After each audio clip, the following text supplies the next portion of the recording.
And I feel like I see men mistreating women all the time. But sometimes I'm not sure where's the line.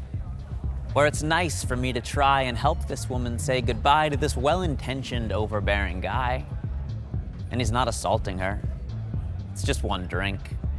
It's just words. Just a touch on her back, make that her lower back. He just didn't have to sit so close to her. She's just a little nervous. Sometimes I'm not sure if he's aware he's making her uncomfortable, or if he just cares more about the tiny chance of intercourse than how it makes her feel. Of course, he knows he'd never do anything to harm her. He knows he's a nice tiger. He'll just be assertive like he read online that women like, but she doesn't know what he will or won't do. If he's kind or kind of violent, and she's heard horror stories, maybe even lived through a few.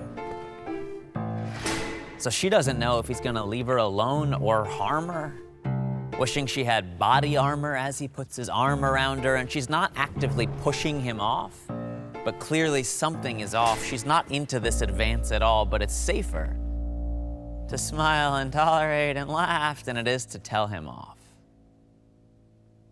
In any new encounter, there's this imbalance of power, and at the root, there's this truth that as men, we tend to be physically stronger than you. If we wanted to hurt you, we could do, and there might be justice later I'll be brought to, but me going to jail later doesn't protect you in this moment. There's me, and there's you, and there's no telling what I'll do if you don't do what I want you to. That's some unsettling shit. And no, we're not owed anything for not exercising our physical dominance. We're just being assholes if we make anybody feel like this.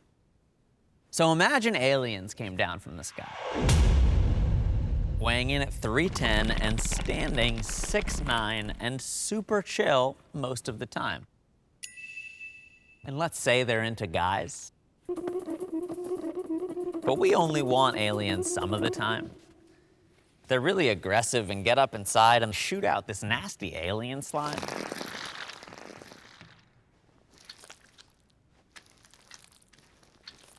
And when they come on to us, it's pretty obvious. They've only got like one thing on their mind, and while we might want them to stop freaking touching us, we think they'll stop bothering us after a while. They'll give up after a minute of trying.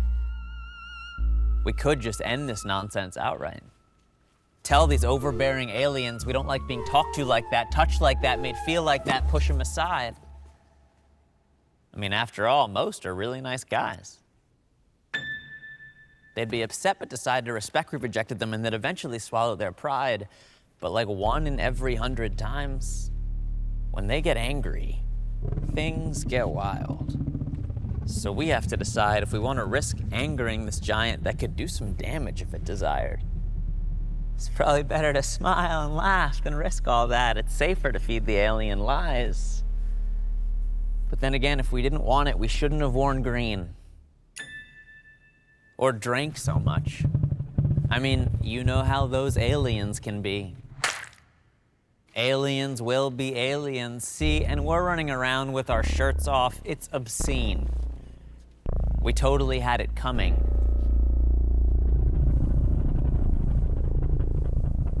No way. And no way the story would be told that way if it were aliens and us guys. The responsibility clearly lies with the big scary creatures trying to put probes in our behinds. That one ends with a butt joke, thank you.